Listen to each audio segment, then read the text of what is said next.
തിരുവനന്തപുരം പത്മനാഭസ്വാമി ക്ഷേത്രത്തിലെ 13 പവൻ സ്വർണത്തിന്റെ കുറവെന്ന് പരാതി. ലോക്കറിൽ സൂക്ഷിച്ചിരുന്ന സ്വർണത്തിലാണ് കുറവ് കണ്ടെത്തിയത്. മാനസ മനോജ് ചേരുകയാണ്. മാനസ, മോഷണ ശ്രമമാണോ സംശയിക്കുന്നത്?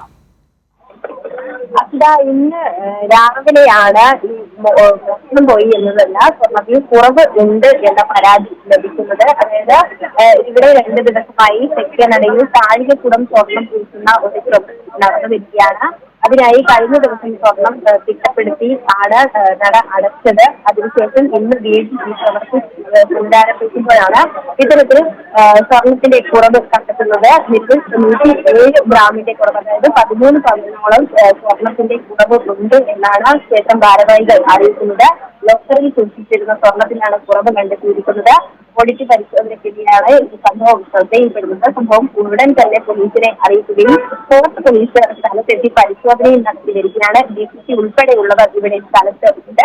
ക്ഷേത്രത്തിനകത്ത് ആണ് പരിശോധന നടക്കുന്നത്. നിലവിൽ അവിടെ തൊഴിലാളികളായി ഉള്ളത് തമിഴ്നാട് സ്വദേശികളാണ്. അവരെയും ചോദ്യം ചെയ്യുകയാണ്. ഒപ്പം തന്നെ CCTVയും പരിശോധിച്ചുള്ള അന്വേഷണമാണ് നിലവിൽ നടക്കുന്നത്. ഇവരിൽ മറ്റ് വിവരങ്ങളൊന്നും തന്നെ ലഭ്യമായിട്ടില്ല. ശരി, മാനസ മനോജാണ് വിവരങ്ങൾ നൽകിയത്. ലോക്കറിൽ സൂക്ഷിച്ച സ്വർണത്തിലാണ് ഇപ്പോൾ കുറവ് കണ്ടെത്തിയിട്ടുള്ളത്.